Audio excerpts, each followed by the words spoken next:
Good afternoon, distinguished guests and my fellow colleagues. It's my pleasure to welcome you all to the Asia Spotlight session. We are honored to have with us today the board and the esteemed chairperson of Advanced Study Institute of Asia. Thank you all for joining us today. The Asia Spotlight session is focused on learning from an expert who have spent over 15 years analyzing and understanding the situation and working towards its resolution.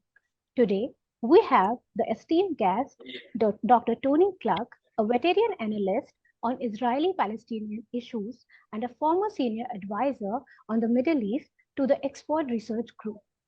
Dr. Klug has written and lectured extensively about Israelis and Palestinian issues, including authoring 4 Fabian pamphlets since he first proposed a Palestinian state alongside Israel, later known as the two-state solution.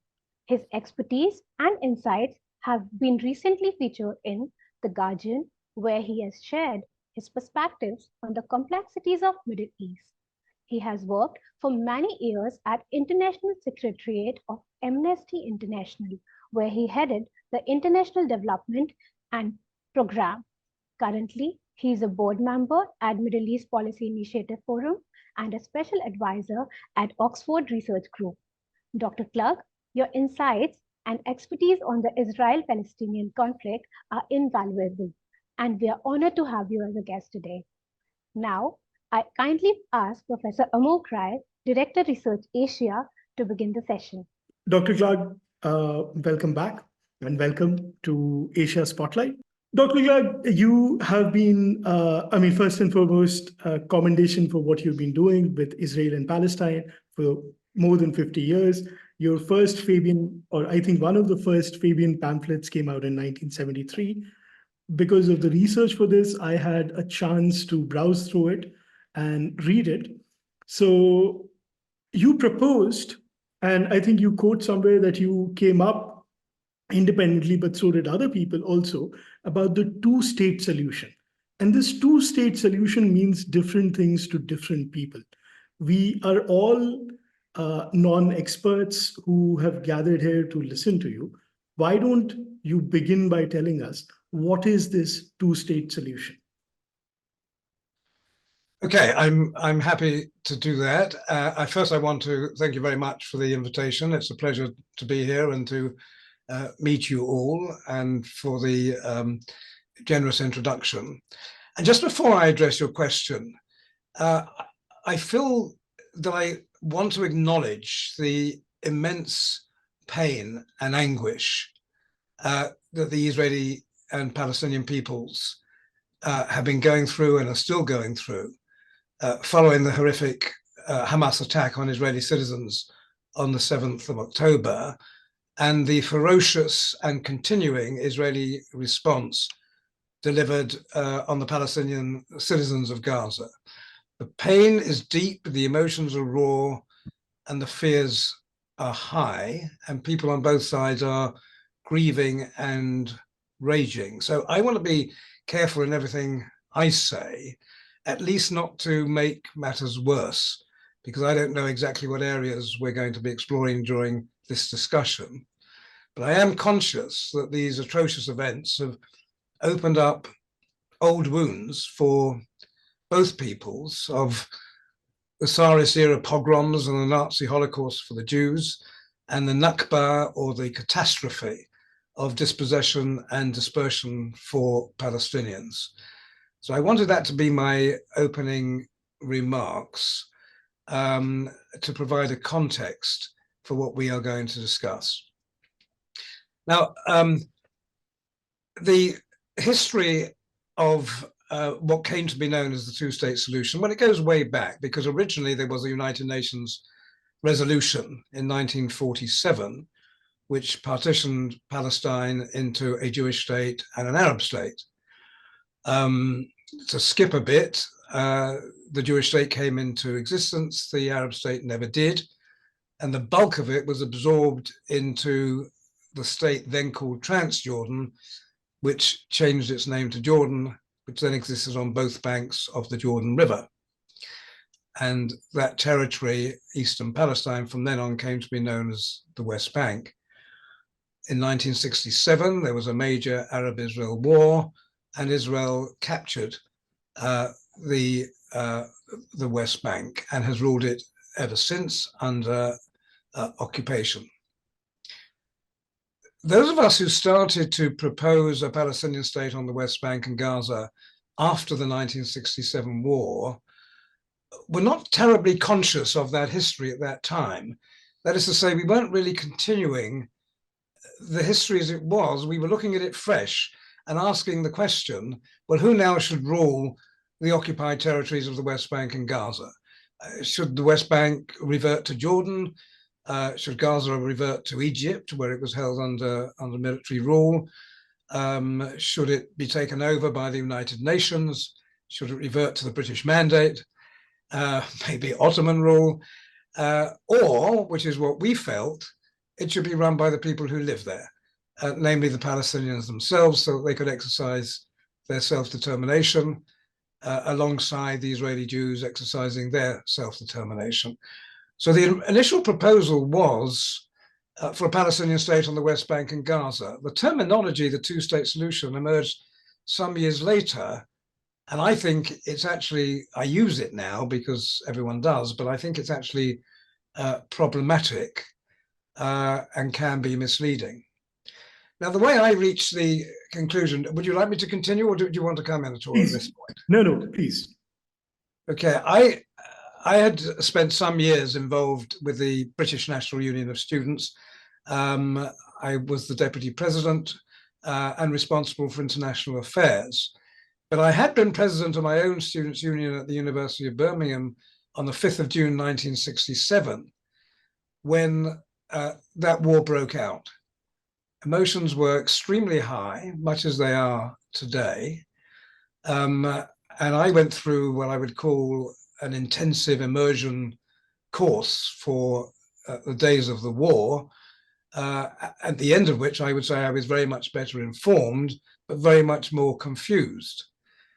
And as the NUS deputy president, I traveled to many countries where this issue dominated the agendas, as they do today, 55 years or 56 years later. So in that respect, there has been no advance.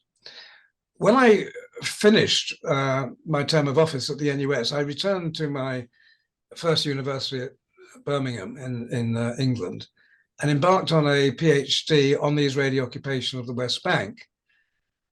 My supervisor and I agreed that I would write an opening chapter on a brief history of the conflict. And he said to me, the only thing I would warn you of is make sure you're objective and impartial and neutral and even-handed and balanced, and don't be swayed by the emotions and passions of either side. Just stick to the facts. And I set out to do exactly as instructed. But I soon found that I couldn't get one fact to sit still long enough to get it down on paper. And then I had my eureka moment, realizing that the task I had was not doable. I could not write one history because there wasn't one history. There were two distinct peoples, each with its own discrete history. And the only way of understanding the conflict was to see it as they saw it, through their eyes, through their shoes, heart and soul, viscerally, with all the passion and the emotions left in, even the distortions and the fabrications, such as they may be, because unless one throws oneself in totally, insofar as possible, into the identity of the peoples in conflict, it's not possible to understand their perspectives. And if you don't understand their perspectives, you can't understand the conflict. If you don't understand the conflict, you don't know how to resolve it. So I wrote the two narratives in the manner that I just described. And having done so, at that point, I have to step back and bring out my objective toolkit, but not apply it at the beginning. At the beginning, it's vital to understand the perspectives and not inject one's own values and ideas, which one's likely to do under the guise of objectivity. So after having been absorbed by the two perspectives, getting out the objective toolkit and then asking the question, what are the absolute bare minimum core aspirations of the two peoples? And my conclusion, and I discussed this with a lot of people, was that each of them aspired to self-determination in a state of their own within the country that each claimed as its own. Thus arose the proposal for a Palestinian state on the West Bank and Gaza alongside the state of Israel. And that was the essence of it. It was published, as you say, in January 1973.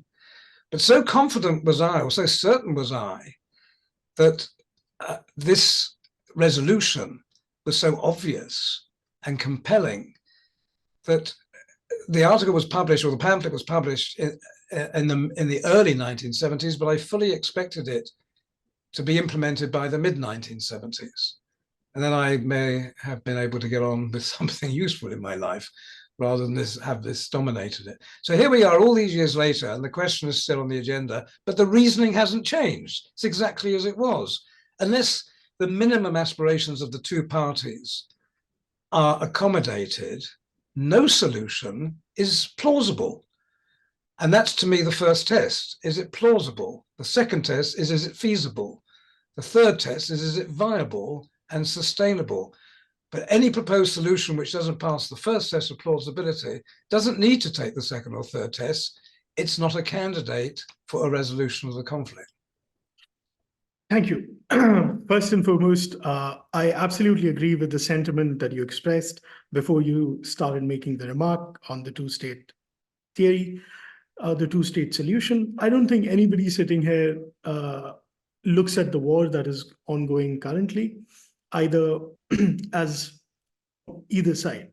There is condemnable activities happening on both the sides, but that also brings me, and I'm going to be doing this a bit, and I'm very sorry for it. I'm actually going to be asking questions and jumping between timeframes. I hope that's fine with you. One of the things that stands out, a month ago, you wrote in The Guardian, and you said, and you wrote in The Guardian, you said that perhaps this is a time that this would open up the door for conversation. It's been a month. 1.8 million people have been displaced. Thousands have died. Where do you see the room for conversation opening up? And with whom? Is it going to be Hamas? Is it going to be Fatah? Is it going to be the right-wing government of Benjamin Netanyahu? Will this conversation begin in a conflict which is largely becoming one-sided? Or am I wrong in saying that? No, I think any conflict by definition is at least two-sided. Otherwise, you don't have a conflict. But you do have a dominant power, you do have an occupying power, and you do have an occupied people. And so any suggestion of symmetry between the two is unjustified, which isn't to say that there might not be parallels in some of the thinking. The point I was trying to make in a previous interview was that at this time of gloom and doom, Great Depression and crushing of hope, it's easy to think that nothing can be done and nothing will be done and nothing good will come out of this. And I don't gainsay that, because that's perfectly possible. The situation is so dire, with determination on both sides. And I'll say at this point, and I'll come back to your question, that one of the problems with this conflict is that there is a strong tendency on both sides of the conflict to measure their gains by the setbacks of the others. So you'll see it in this conflict as well. Count all the disasters on the one side, and that counts as a credit on the other side of the balance sheet. But by that measure, both sides have made enormous progress over the last 55 years, because the other side have achieved great setbacks. But the gains in reality are dubious. There's been no peace, no security, and no justice on either side. So I think we need to bear that in mind when we talk about the goals and the achievements of the current conflict. Why I felt that there is reason for hope is that the terrible carnage that we're witnessing today could, I believe, end up by sparking an authentic peace process. And it's our role, I think, as outsiders to try to lever the mayhem to that end. First of all, it's important to emphasize that what has happened in recent times has not disrupted some vibrant, ongoing, promising peace process, because there hasn't been anything like a semblance of a peace process for years, or any prospect thereof. So from that point of view, at the end of this, we're not going to be any worse off, strictly from that point of view, than before. But the good things that could come out of it, in my view, is that it must surely be blatantly obvious to everyone now that the conflict cannot be managed or contained. It has to be resolved, for otherwise it will continue to explode as it has now, with not just the damage that is done to the peoples concerned, but with regional and even global ramifications. And you see that now, and conflict could spread to Lebanon on the West Bank. It could draw in Jordan. The Houthis are closing the Red Sea effectively. Oil prices are being affected, and so on. It's in everyone's interest to see this conflict resolved. So this needs now to be everyone's priority. The Americans, for example, have said, well, we'll now, or said some time ago, we're going to reorientate our policy towards Asia Pacific and away from the Middle East. What this has proved is you can't just make that decision. You leave the Middle East in the state that it's in, and it comes back and it bites you on the bottom, and you have to get re-involved again. So if that's one thing, I think, that the current mayhem has demonstrated, that you cannot leave this conflict. It has to be resolved. If you don't resolve it, it will continue to explode. Similarly, I think what's clearer to a lot of people is that the Palestinians are not a defeated people, and the Palestinian issue cannot be sidelined. An idea which has been embraced by successive Israeli governments, and in practice by a clutch of their Western allies. And this has now been exposed by these recent terrible events as the fallacy it always has been. So these 2 points are obviously connected, but I don't think people can go back to that previous mindset of just leave it alone, it's too difficult, or it's more or less settled and it doesn't really matter. The most important, in my view, the most important thing to note is the historical record. And if you examine the historical record, you will see that every seminal advance since 1967, since the war of that year, towards an eventual peace in that direction, whether it was achieved or not, was preceded by a seismic explosion, often anticipated, very much in line with what has happened recently. And I'll give you 4 instances of this, and these are the 4 instances. The first was the 1967 war itself. That, together with the subsequent Israeli occupation and the mixing of the peoples, prompted a slow evolution in Palestinian attitudes to the point of them lowering their sights and accepting a state alongside Israel instead of in place of Israel, which had been the previous Palestinian policy. In 1988, the PLO, the Palestinian National Congress in Algiers, formally adopted a Palestinian state on the West Bank and Gaza alongside Israel, the two-state solution. It took some years, but it was triggered by the war. The second was the 1973 Arab-Israel War, which was also very fierce, led to many, many casualties, but it also led 6 years later to the Egyptian-Israeli peace treaty.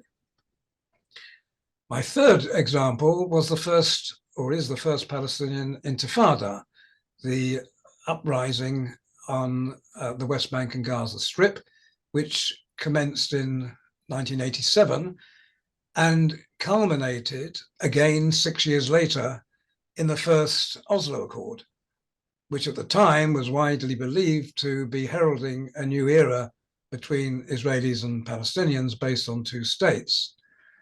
And my fourth and final example was the second Intifada, much more violent than the first, which started around the turn of the century and triggered the Arab Peace Initiative of 2002, which promised Israel full recognition and full diplomatic relations with all Arab states in exchange for Palestinian statehood.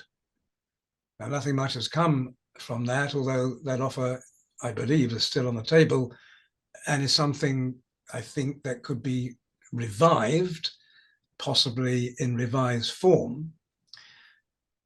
But while it's too early to say with any confidence that the same pattern will continue in the current outrage, there is reason to believe that it will tread the similar path, because all the four previous equivalent outrages have followed that path. So I do believe, therefore, there is reason to have some confidence that out of this terrible, terrible mess, something good may come from it. So, so this actually kind of leads me to, I'm actually going to have two questions for you. But before I do that, I'm going to quote you. You are writing in Project Balfour in June 2019. And this is a quote: "But it is not only the Palestinians who are blighted by the protracted occupation, it is also impacting Israel's own citizens in the form of spreading anti-Israel sentiment, creeping isolation, an expanding boycott campaign, growing challenges to the legitimacy of the state itself, and spreading accusations of apartheid. The steady erosion of internal democracy is a telling symptom of the moral damage exacted on a society that daily enforces a despised military rule over another people." I am quoting you from "Is there a plausible alternative to the two-state solutions?" That you had authored for Project Balfour, because you write a lot. I just thought I'll bring it back to you. And here's my question. In the intervening 4 years, we have seen the state of Israel become what Yanis Varoufakis has called a techno-feudal state. We have seen largely a shift towards an extreme right. We have seen just this summer suspension of, or rather an attempt at suspension of the Constitution. In all of this, how do we look at the problems of a state which does not want to engage with the other side at all on a negotiating table, but it wants it to be directed as a set of recommendations and slowly encroaches the civic liberties of another people? How do you see the conversation opening up? This was my question. And I agree with everything that you've said. But this is because you've been part of this process for a very long time, and you're an expert and I'm not. This is something I've wanted to understand for some time. Well, it's an extremely important question, of course. I don't think it's possible for any headway to be made under the current Israeli government and under the current Israeli prime minister, who is heading by far and away the furthest right government in the history of the state. But if you map the history, Israel started with in huge idealism as a socialist state with probably greater egalitarianism than almost any other state. It's now almost at the other end of the spectrum, among the least equal in the world. It had a Declaration of Independence, which had the finest possible sentiments in it, of equality and human rights and peace and justice and etc. The Zionist movement is a broad spectrum, as all ethno-national movements are, including, say, the PLO, from the Marxist left to the neo-fascist right, from the secular to the strongly religious. And it's a question of who is in power at any one period of time. It's not a monolith any more than other equivalent movements are. But from time to time, different factions drive it. At the moment, it's being driven by the far right. I don't think you can get any further right than it is, with a very clear agenda to annex the West Bank and Gaza, and to encourage the populations who live there to leave in one way or another, some subtle, some less subtle. Netanyahu at the moment is extremely unpopular within his country. The opinion polls are showing that if there were an election tomorrow, that not only would he be turfed out, but there would be a strong swing away from the far right, more to the center. You could say a swing to the left, but I hesitate to say that because I'm not sure any of the parties would describe themselves as left, but they would describe themselves as center, but amenable to discussion. Amenable to discussion with the Palestinians, amenable to discussion with the rest of the world. At the moment, Israel has a deaf ear to almost everyone else. So to use the terminology, I think without regime change within Israel, there isn't a clear prospect of a dialogue. But a lot of the dialogues have taken place at a lower level, and they continue to take place. And there have been periods of time when the relations at that level were actually very good.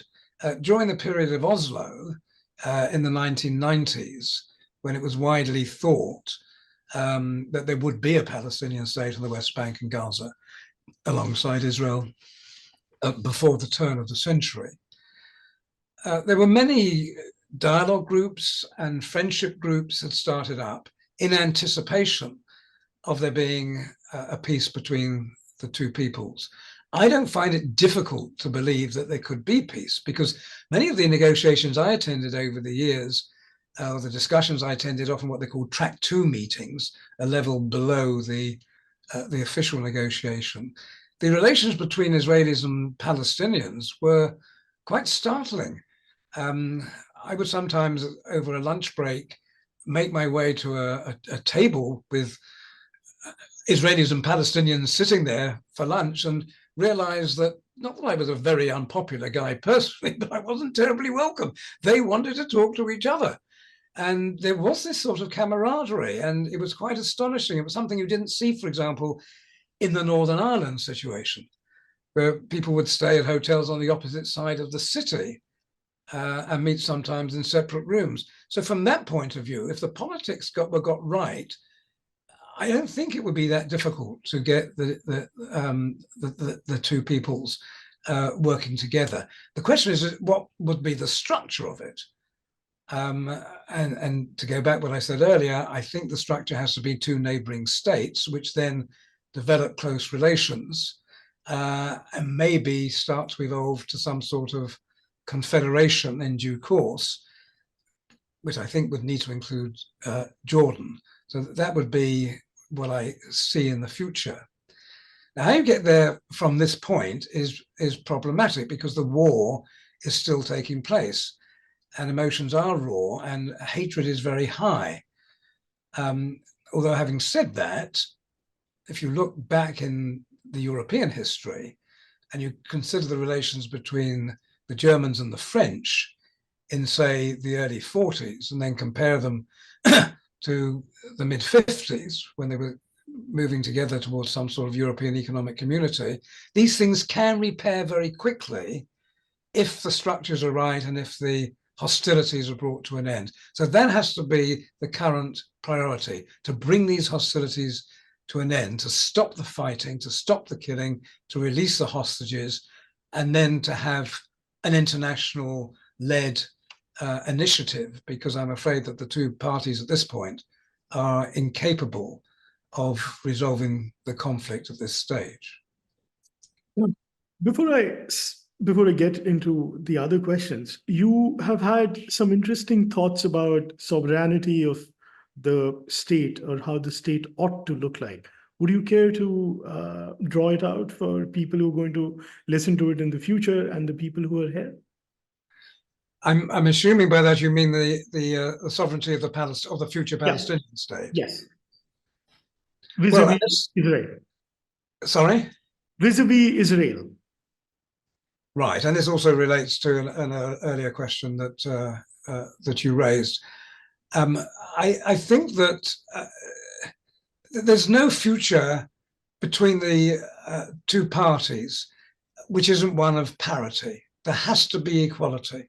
One of the reasons all the negotiations have failed over the years is because you've had an independent sovereign state on the one hand, with all the obligations that go with that, the territory and population and United Nations obligations and so on. And on the other hand, you've had an organization without any real control over territory or population, except at a very minor level. The agency has always been wrong on the Palestinian side, completely distorted. And that alone explains why all the various peace negotiations over the years have failed. You don't really need to look much further than that. So the first thing is to correct that faulty parameter. And you can't do that by simply having autonomy within the Palestinian areas. It has to be a fully independent, sovereign state which makes its own decisions and can negotiate on behalf of its population. Once you've set up, you've got the framework right, and that incidentally was part of the proposal for two states. It wasn't just a sort of ultimate outcome. It was also the framework in order to achieve that ultimate outcome. It was the need to have the scaffolding of equality so that you could negotiate all the outstanding issues between them. And this just brings me to what I said earlier about my problem with two-state solution. It implies that there is one problem for which there is one solution, but there are manifold solutions. What two states does is it creates the conditions which allow all the other outstanding issues to be negotiated and to find their solutions. So there have been other proposals over the years, some of them coming from Israeli government officials going actually all the way back to just after the 1967 war, where they spoke about a possibility of a Palestinian state or an Arab state, as some of them called it. But then when you looked at the details, it wasn't really a state at all. It would have very limited powers, restricted territory, and it would be like an adjunct of Israel. That's not going to resolve the conflict. The conflict can only be resolved on the basis of equality, and that means Israel needs to withdraw from the Palestinian territories it occupied in 1967 to enable it to be replaced by a Palestinian state. Now, that's not to say that Israel hasn't genuine security considerations, and they have to be catered and taken into account. But once you start moving towards a more peaceable future, many of the assumptions that you have in a state of hostility will start to erode. So security will mean something different once you start thinking in terms of a peaceable future. And the security then will become a mutual security, a joint security, joint patrols on the borders by Israelis and Palestinians, because they would have a mutual interest in in doing that. But the bottom line answer to your question is, I don't think there's any compromise on there needing to be a Palestinian state on the West Bank and Gaza. There is room for negotiating on the borders, as long as they're based on the June 1967 borders prior to the war, which could involve land swaps owing to demographic changes and territorial changes that have taken place. We can't be oblivious to that as if that hasn't happened. They have happened, and we have to accommodate that. Right. This kind of also then leads to a question that this year is the 75th year of the Nakba. And as such, Arab News, along with YouGov, had released a survey on 20th of May, 2023. 63% of Palestinians felt that neither Fatah nor Hamas represents them. 75% of Palestinians respondents had no confidence in their leadership. 86% of them were under the impression that Israel is not serious about signing a peace deal. In these gloom and doom scenarios, one ray of hope, according to this survey, which Arab News put out, and there is an entire report which I accessed as part of the research for this, 51% people felt that the two-state solution is the best solution or the best outcome for this. There were 3 or 4 other solutions, but none of them really got people this excited. But then the question is, if they do not trust the leadership, how do you take this conversation ahead? Has there been a lacuna in creation of leadership? Has this entire conflict made it so short-term that there is no medium or long-term plan for the political executives of either of the two states? Well, the leadership of both the Israelis and the Palestinians at the moment are of very poor quality.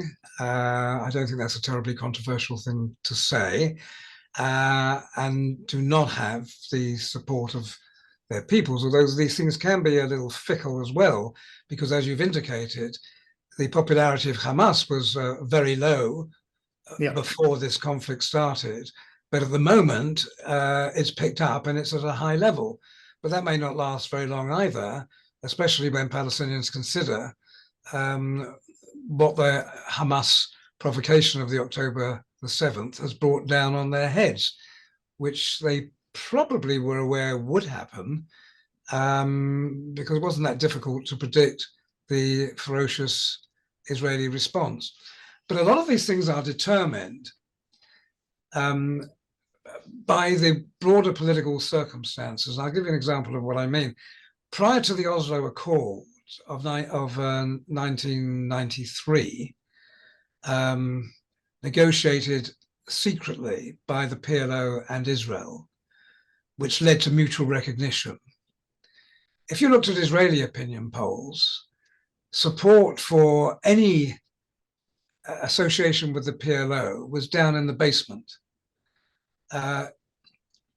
Equally among the Palestinians, the idea of recognizing Israel was still then at that point at a very, very low level.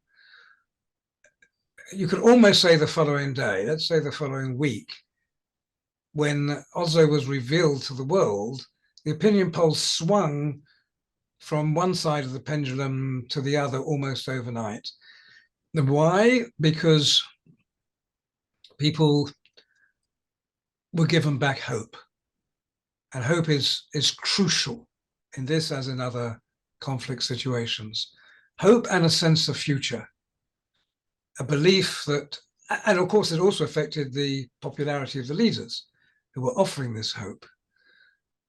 So I think in this case, though, the leaderships have gone beyond the point of no return, and there will have to be elections among both the Palestinians and the Israelis for a new leadership to give it a fresh start without all the baggage that the leaderships have at the moment, whether it's Hamas or Fatah or the Israeli government.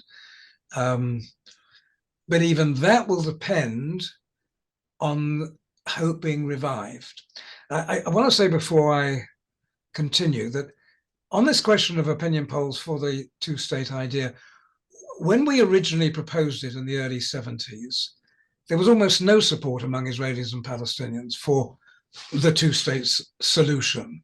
It wasn't on anyone's agenda at that point. There were a small number of Israelis, a small number of Palestinians, and a small number of internationals, of which I was one. We didn't predicate our proposal on there being strong support among Israelis and Palestinians for two states. We predicated the proposal on there being strong support by each party for its own state. It's that logically which led to the two-state proposal. So in the subsequent years, when it's gone up and down, and it reached a peak of over 70% in the 1990s. So I'm sorry? 1990s. The 1990s, among both Palestinians and Israelis. And then it started to drop again. It doesn't affect the basic argument. The basic argument will only be affected if one or another or both people say we no longer want our own state. If that point is ever reached, and I don't see it because I think the demand for their own state is even stronger, if anything, than it was all those decades ago. But if that were to happen, then you start to question, well, why have two states if neither party, or at least one of the parties, doesn't want its own state? So I think it's very important to understand or to interpret the opinion polls, because the framing of the questions is vital to the answers. If you were to ask, let's say, a Palestinian, do you support two states? You might get quite a different answer from do you support a Palestinian state? And yet from the point of view of the questioner might mean the same thing, but getting quite different answers, okay? Absolutely, absolutely. Sorry, you were saying something. Well, I interrupted myself. Okay. I have this terrible habit. So can you remind me where I was? You were saying something about the solutions and the opinion polls. So which stand would you want to continue on? But you asked me an initial question, and that was the question I started. Yeah. So essentially, I was what I was trying to understand is that there is a vacuum in the leadership, and the young people at least in Palestine, as per this particular opinion poll, they do not see any future in their own leadership. So the question on leadership was largely answered, and there was another one. So may I ask you that? Sorry, the other one is? So yeah, so basically the other question, which is an extension of this, do you see, and this is a controversial question, so if you would want to skip it, it's absolutely fine. Do you think the Abraham Accord, the entire process that was started, has led to a feeling of isolation in Palestine, which has created an impetus for Iran to come out on top as one of the most important shakers and movers and shakers in the Israel-Palestine conflict? Well, I think the Abraham Accords, which is this agreement a few years ago by the UAE, Bahrain, and Morocco, with Sudan in there somewhere, and Israel to establish diplomatic relations, and to sign peace. I think this was probably one of the triggers for the Hamas attack, and I emphasize only one, because it looked like the Saudis, by far the most influential Arab country, were moving in the same direction. And that would have resulted in Hamas being ever more isolated, because if the Saudis had signed up to the Abraham Accords and established diplomatic relations with Israel, other Arab nations may well have followed suit. And this would have increased the isolation of Hamas. so in order to disrupt that, that may have been a factor, probably was, in launching its attack on October the 6th.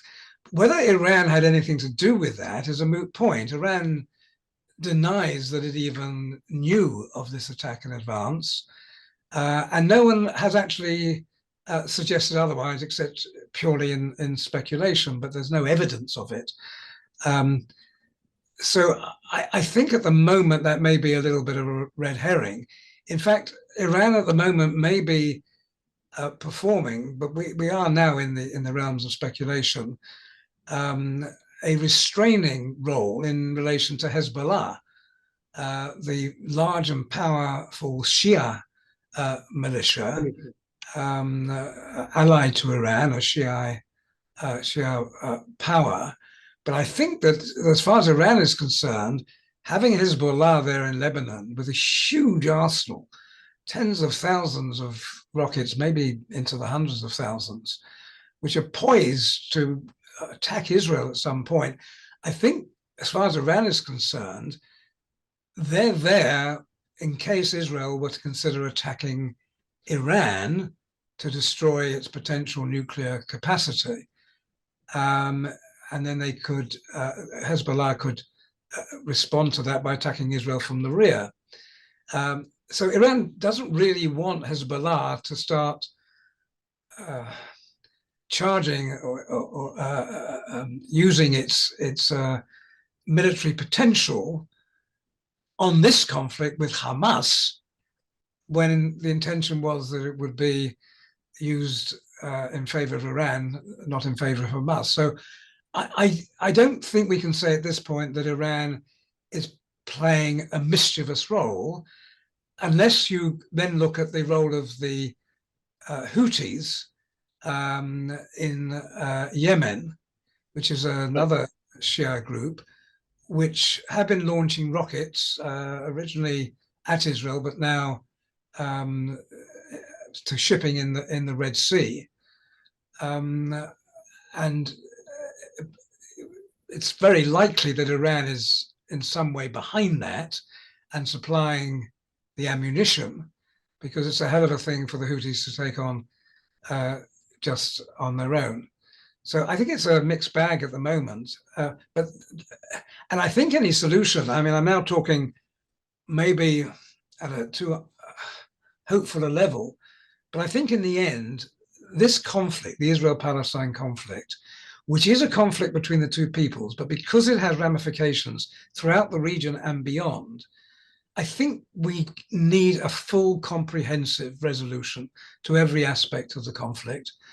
And ideally that needs to include Iran, because if you don't include Iran, then they will play this highly mischievous role and seek to sabotage it. Right. But my question, Professor, was, and I'm going to get back to it, because do you think that the Abraham Accords, because let me take you back to May 2023.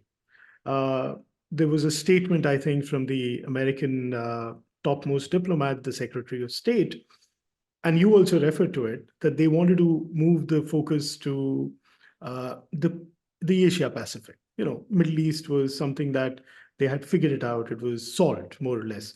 Israel was building relationship with UAE, Saudi Arabia, things were, you know, going on a steady talk.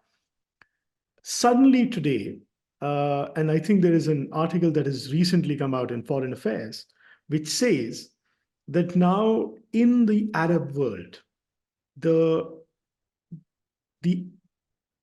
goodwill that Israel had created for itself is largely dissipated. It's gone. So suddenly the United States will have to start focus on the Middle East.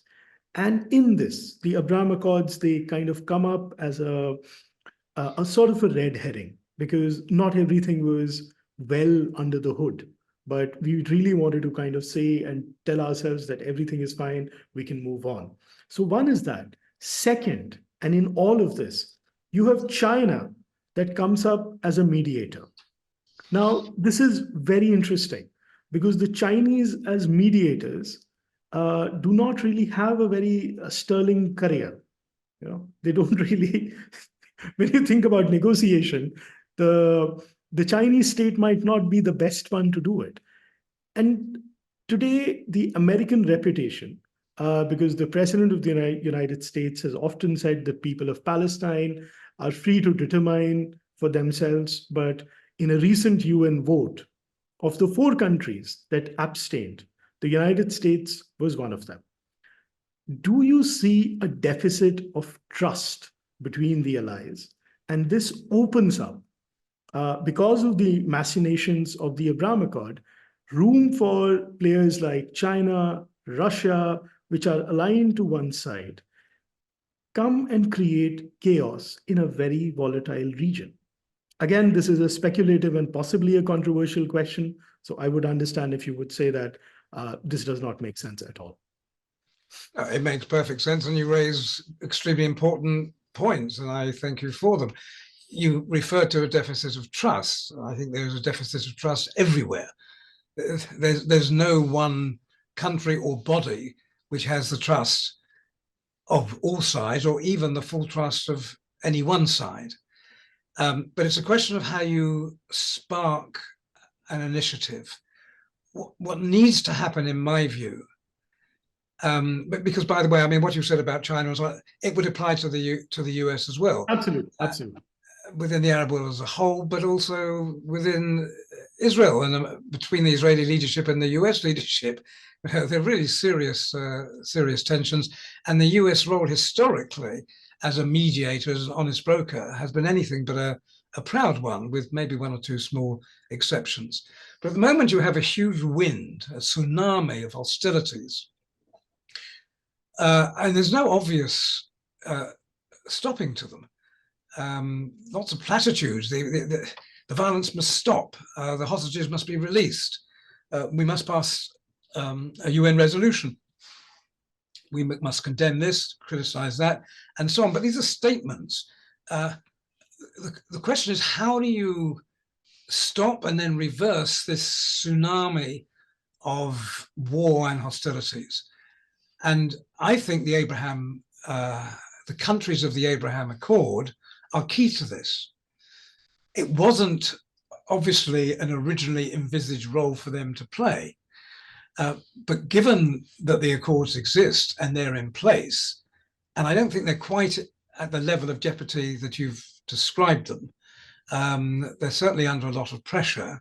The UAE, my understanding, has made it perfectly clear that they intend to continue with them. There are, from their point of view, many other benefits from it. And I think the Saudis have even indicated that ultimately they will get back on the same course. This was a strategy, not a tactic.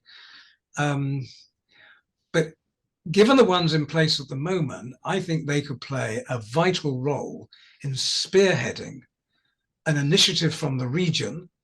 So you would include the Abraham Accord countries, the UAE, Bahrain, and Morocco, and Egypt and Jordan, the 2 other countries which for a long time now have had diplomatic relations, plus the Saudis, plus Qatar, with whom Israel does have lower level relations and has a crucial influence over Hamas because it's the main funder, with Israeli permission, by the way, over the years.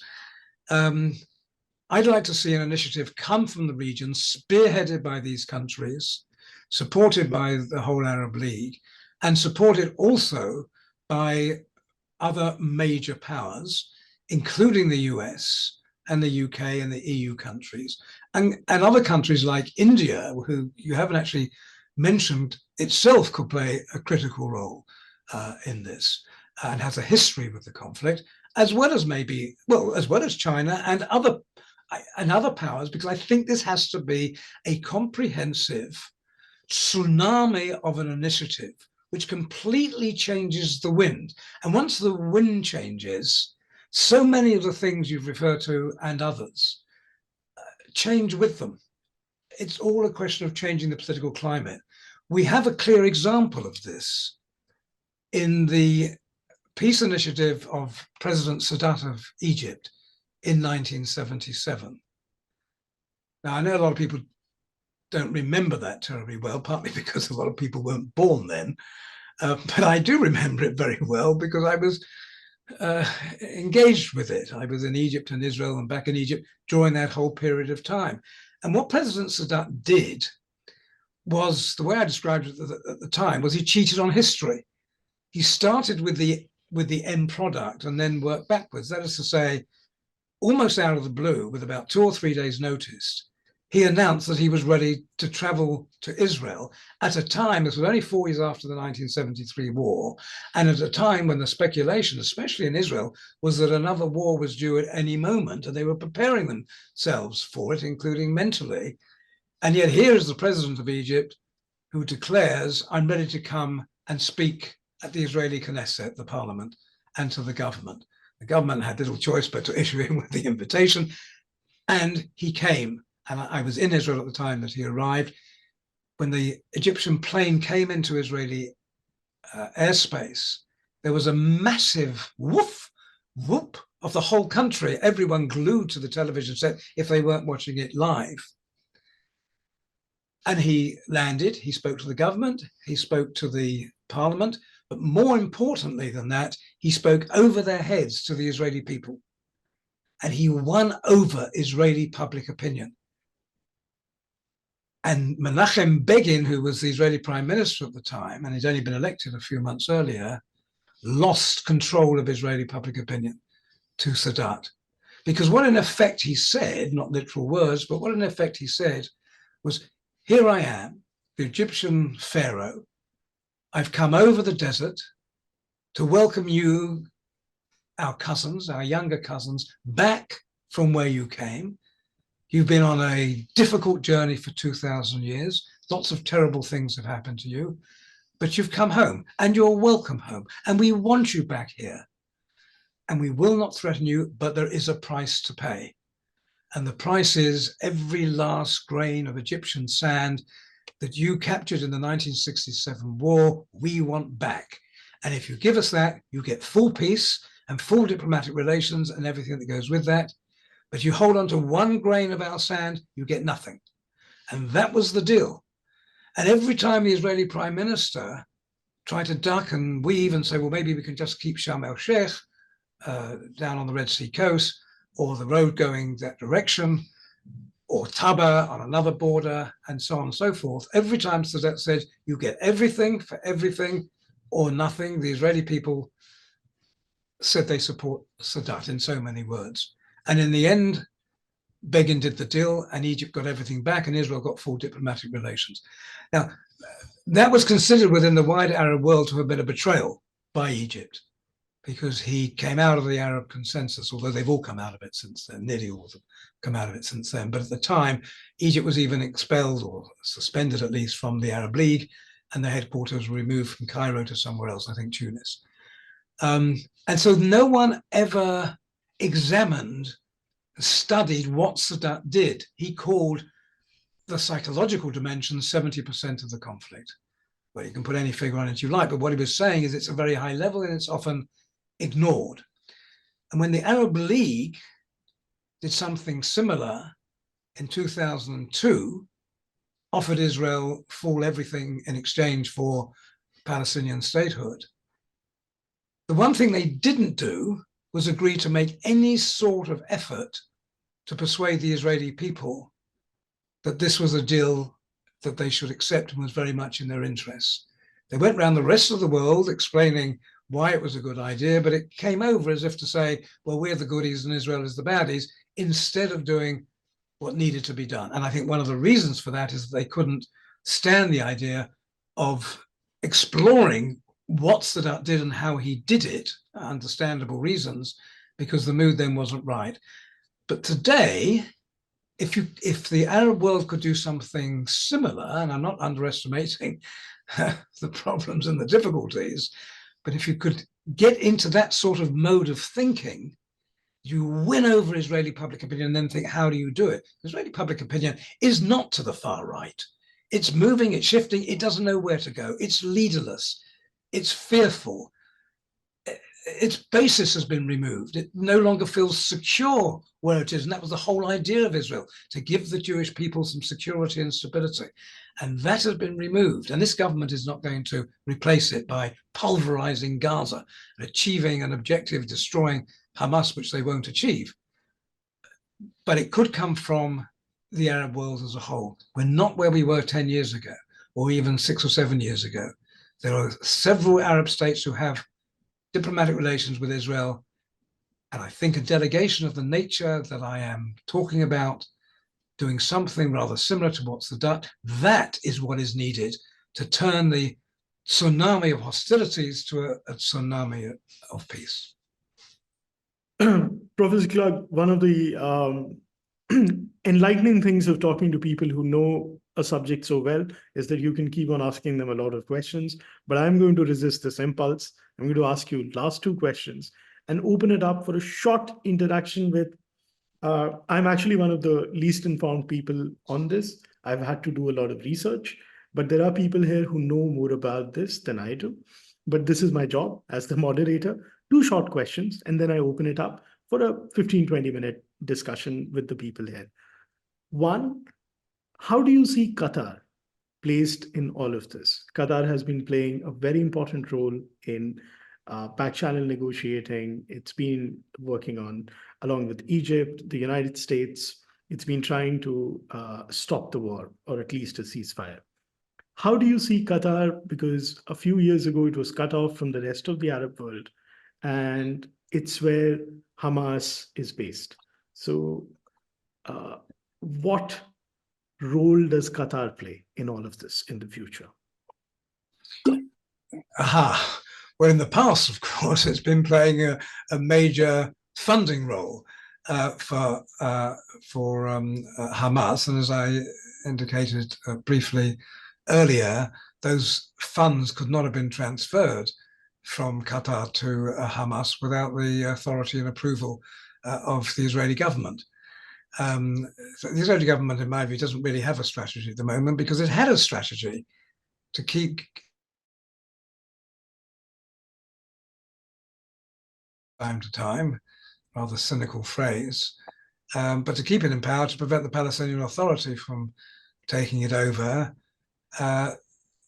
because that could have been the precursor to a Palestinian state on the West Bank and Gaza, which Netanyahu strongly opposes. So his strategy until all this happened was to keep Hamas in power and to work through Qatar in its negotiations and discussions with Hamas. So I think Qatar has an absolutely pivotal role here. It's a tiny country, very wealthy, with a very ambitious foreign policy, as the United Arab Emirates has as well. And I think it has to be part of the coalition that I was referring to just now, as part of an Arab initiative and part of the spearhead, because no one else has as much influence over Hamas as does Qatar.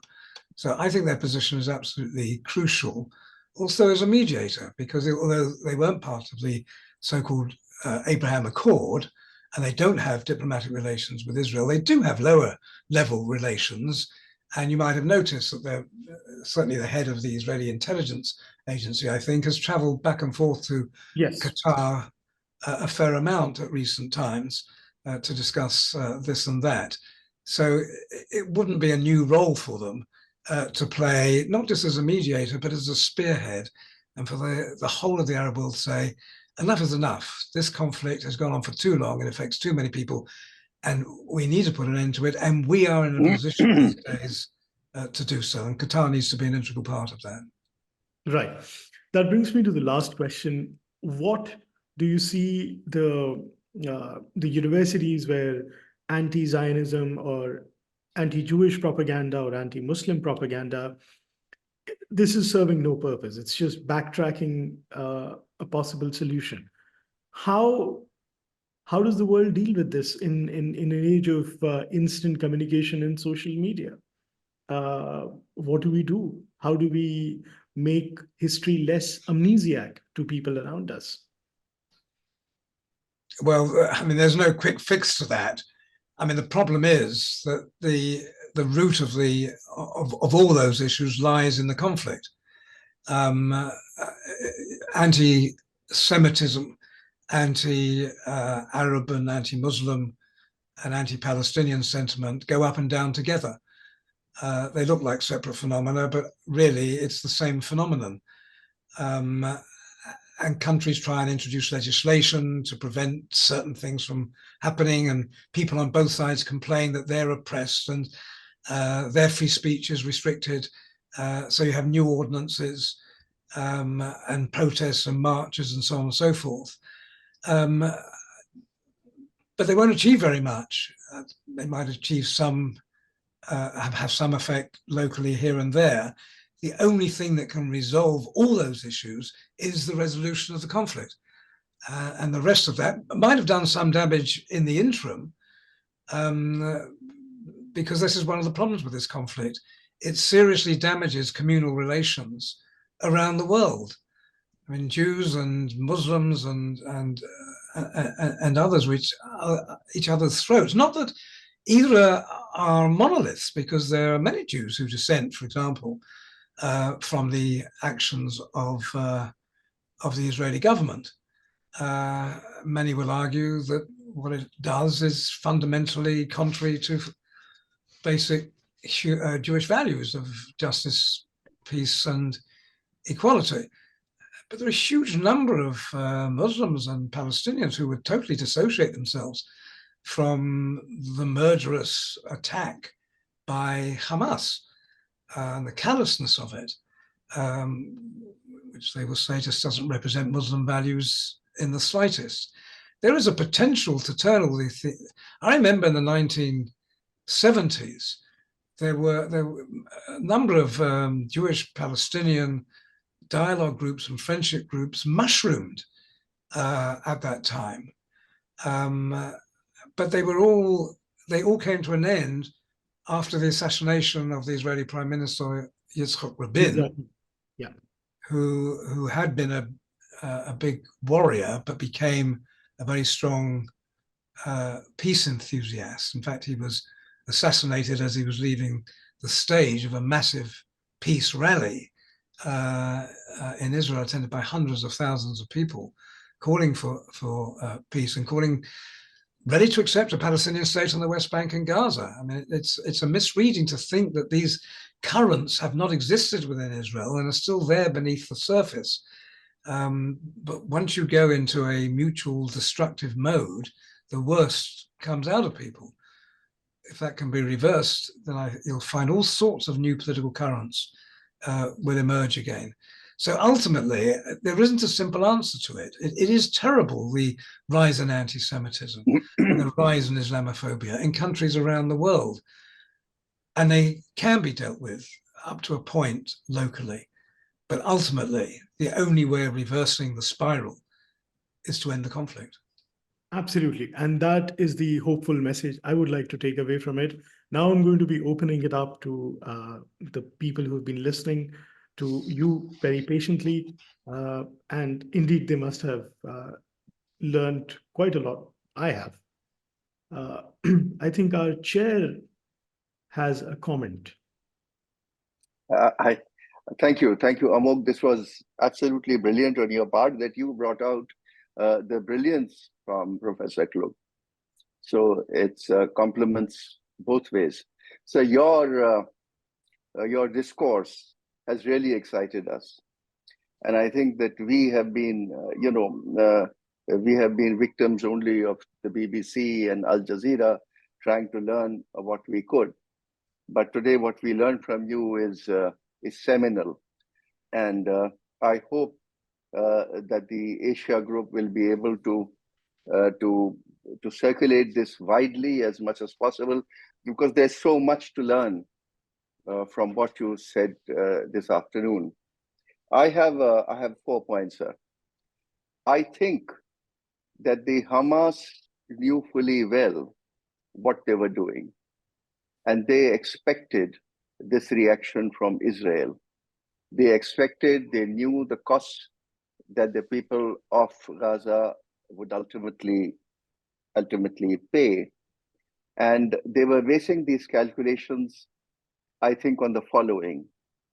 One, and which failed, is perhaps help with a pan-Islamic feeling coming from across the Arab nations, including the Persian Gulf and including Iran and the Hezbollah.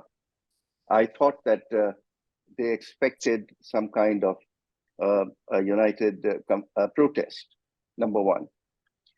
Number two, the two-nation theory was going out of the window for a long time. People spoke of it, but nobody did anything. This action has brought back the two-nation discussion back on the table in a very active way. It's right now on the table where people will talk of it, and as and when any peace comes around at whatever cost, this will certainly be one of the items that will be discussed. Thirdly, and I think this is interesting, that the Hamas and Qatar were anticipating the end of Netanyahu with this action. They believe that this is an extreme right government, and it is time that perhaps Israel would change course, and most certainly this will ensure the exit of Prime Minister Netanyahu. Of course, people like Robert Fisk, even President Carter, have written so much about this in sympathy of the Palestinians, but nothing makes a difference. There was a short period of honeymoon with Yasser Arafat, and that's obviously come to an end, across the world. So the Palestinians were left completely bereft of any sustenance from the developed world. And I think that Hamas calculated that this is the only way that they will bring the entire thing back on a political agenda. Of course, I also think, there's no doubt about growing Islamophobia in the world.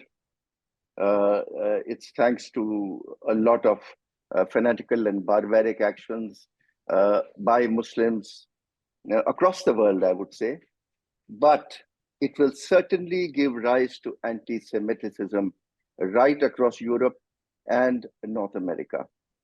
I had the good fortune of living in your country for many years, and I can tell you that if one passed under a tunnel in an underground, one saw only anti-Semitic slogans written on the walls. I rarely saw anti-Islamic slogans written on the walls. So anti-Semitism has existed not only in the Muslim world, but very much in Europe, very much in America.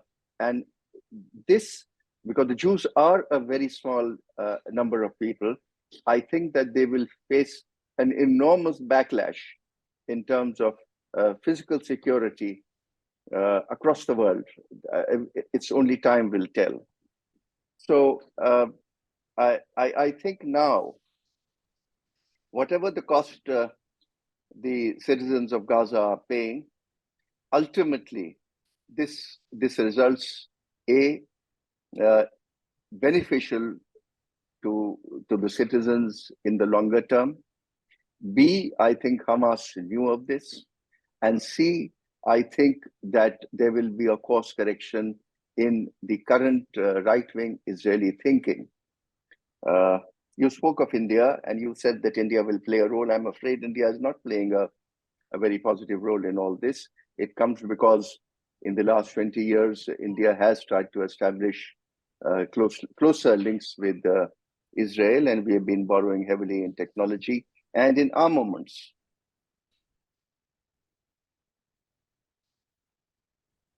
Much like the United States.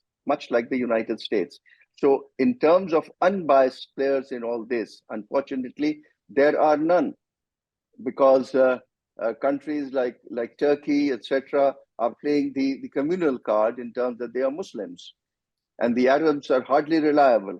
So whatever comes of it, I don't know. It'll come at a cost to the Palestinians. It'll come with time. That's what I wanted to say. But I must thank you, Professor. This has been a very enlightening afternoon for my young colleagues who have been listening to your discourse. And I'm sure Amogh will be able to circulate this closely. My colleague, Mr. Nag, is here. He's on our board, and he's a very experienced person in international relations. I think that that he has a comment. Over to you, sir. Thanks very much, Najeeb. Professor Klug, not only was your presentation brilliant, but I found it very uplifting. I must say that I joined this conversation in a spirit of almost dismay of what's happening. But I must say that you have put it in a perspective which gives us hope, dim as it may be, or as it might appear today. There's so many issues that you have raised and, you've talked about. I don't want to revisit them. I wanted to just ask two questions which are more of factual nature and something I've always wrestled with, and the information I got sort of very spotty. But before that, is it possible to read your PhD thesis, if not the entire thesis, but at least the first two chapters that you have talked about the history from the two perspectives? Because this is what I think we all need to do, and we always read as if it was one history. So is your PhD thesis available as a book? I've tried to search and I couldn't find it. Yes, sir. It is actually available. I'll be. Please. Okay, Amogh. Thank you very much. That will be wonderful. So, Professor, if I may ask, when the UN resolution of 1948 partitioned Palestine into two states, what was the percentage of land given to the two, would-be states? And by the time we came to the Oslo Accords and then the plan which was rejected by Arafat, what was the percentage? And today, if we take just the West Bank and Gaza, what would be the percentage of land that a Palestinian state would have of what it was in 1948?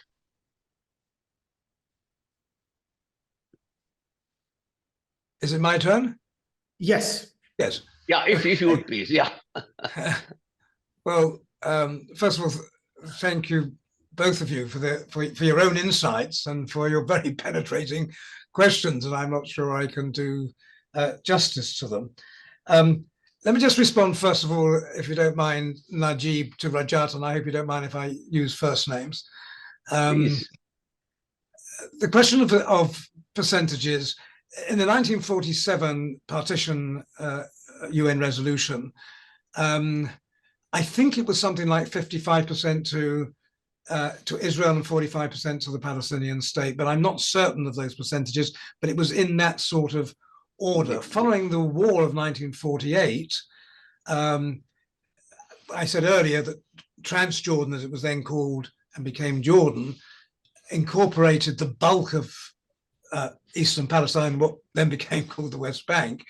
But chunks of it were also captured by Israel and incorporated into the Israeli state. So the percentages after that war was that Israel had 78% of the British mandatory land of Palestine, and the West Bank and Gaza constituted 22%. The Palestinians, when they made their grand historical compromise in 1988 at their Congress in Algiers, accepted the 78-22% division and pledged to build their state on that 22%. In other words, accepting Israel as it was between 1948 and 1967. It wasn't an easy compromise for them. It meant lowering their sites from 100% of the land to 22% of the land.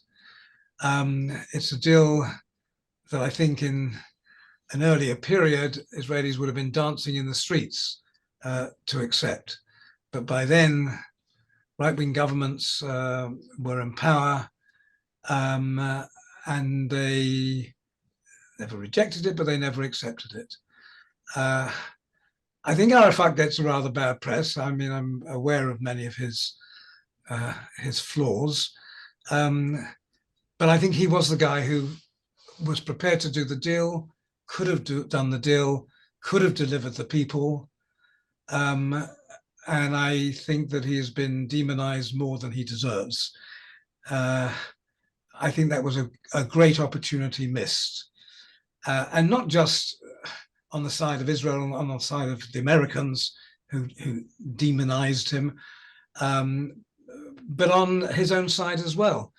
Because I referred earlier to the Sadat initiative. If you don't mind me just slightly diverting on this. Following his visit to Jerusalem, there was what was called the Cairo Peace Conference back in Cairo, needless to say, just the following month, in December 1977, comprising President Sadat, the Prime Minister Begin, and also the Foreign Minister Moshe Dayan, the man with the patch on his eye, to which Yasser Arafat was invited. And I think Arafat, the biggest political or strategic error he ever made, in my opinion, was not accepting that invitation. Because had he accepted it, it would have put the Israeli delegation in a serious dilemma. Either they still go along, and I think it would have been difficult for them not to, but that would mean sitting around the same table as their arch enemy, Arafat, and the consequences of that could have been profound. Or they would have refused to go because they wouldn't sit with Arafat. And the implications of that would have been profound, and I don't think would have been acceptable to the Israeli people. So I think this was an opportunity to have a more comprehensive resolution to the conflict, and I think it was the biggest mistake he ever made in going off to Benghazi instead in Libya and participating in what was called a rejectionist conference. So I am aware of his flaws, but I'm also aware that he was really very genuine. I met him in, when was it? It was just after the assassination of Yitzhak Rabin. I was part of, when was it? 1995. Sounds about, well, he was assassinated in 1995. You're right, in November, I think. So it was within weeks of that. It was probably still the end of 95 or November or into December. I was part of a small delegation which went to see him at his hotel suite in London, and he was visibly shaken. You could see that, and he was open about it. What do I do now? I don't know what to do. I've lost my peace partner, which is the description he gave of Yitzhak Rabin. We had it all sorted out. We could get peace, and now he's been assassinated. He was assassinated, by the way, by a far-right, very religious Israeli Jewish student, because the far right did not want to see the deal. And they had recognized that Rabin was on a journey to doing a deal, very probably, and they took him out. And the assassination was successful, as assassinations sometimes are. And it scuppered the whole thing. Had that not happened, we might have been in a very different situation today. So coming to Najeeb's very interesting points, and first of all, the belief that Hamas knew what it was doing. My own view is that Hamas has made some tactical advances. It has shattered Israel's sense of security. It has put the Palestinian issue back on the international agenda and the Israeli agenda, and has boosted support for the Palestinian cause around the world, not because of its action, but because of the Israeli response to its action, and including in the US, by the way, where public opinion has been shifting towards sympathy to the Palestinians. The reaction it engendered from Israel could be its grating recruiting sergeant for future Hamas fighters. It can claim to have secured the freedom of some Palestinian prisoners in exchange for Israeli hostages. And as we said earlier, it has probably disrupted, for now at least, normalization between Israel and Saudi Arabia. And domestically, it seems to have bolstered its own popularity among the Palestinian people at the expense of the rival Palestinian Authority, at least in the short term. In the long term, however, the picture might look very different. The deaths, the devastation, and the displacements delivered on the on Gaza itself and on its people by the Israeli military that Hamas provoked could end up by shrinking Hamas's popularity and leaving it as a despised faction shorn of leaders and infrastructure as the Israeli military proceeds to degrade it at every level. In other words, I think it's made a number of tactical advances. I'm not sure that it's made any strategic advances. That is yet to be seen. I can't go all the way with the idea that Hamas knew what it was doing any more than Israel knew what it was doing. To have a strategy with clear strategic objectives, or let me put it differently, to have a strategy means you have clear strategic goals and that there is strategic thinking behind it.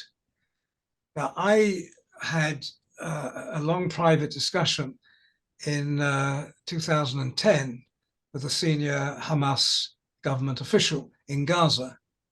They had a strategy. It was clear, and that's what I discussed with him, what their strategy was. And it was largely at that time to ingratiate themselves with Western governments in the hope that they could move towards establishing some sort of a relationship and getting them a seat at the table. And we discussed in detail the Hamas charter at the time, which was virulently anti-Semitic, unambiguously. And I pointed out to him that, you know, the closer you get to your objective, the less likely you are to achieve it, because as you get closer, there will be many who will be keen to publicize your charter. And once that becomes in the conscience or consciousness of European leaders whose countries were responsible for extraordinary anti-Semitic Holocaust within living memory, they will distance themselves from you. So I'm not suggesting there was any connection at all with what I said and what then happened, but what did happen was they brought in a revised charter in the year 2017, which expunged all the anti-Semitic clauses. What didn't change was the anti-Israel clauses, and still the ultimate aim of eradicating Israel, although they did put in a clause which indicated that they would be prepared to do a deal based on the borders of the 4th of June 1967. In other words, a Palestinian state alongside Israel, but never saying we would recognize an Israeli state or the two-state solution, not using that terminology, but limiting it to we would be prepared to accept, not even quite saying that, acknowledging that there was a Palestinian consensus in favor of accepting a Palestinian state on the boundaries of 1967. So they had a clear strategy. They knew where they were going. This has completely blown up that strategy. And I don't see a clear alternative strategy reflecting deep strategic thinking in what they have done recently.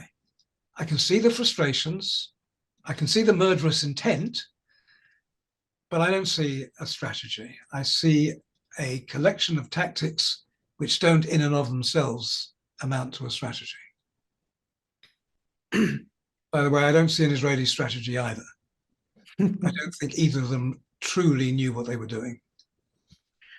The strategy, sir, is to have no strategy. It's a series of reactions of the knee-jerk variety. You've been extremely gracious with your time. We have a couple of more questions. May I invite just one more?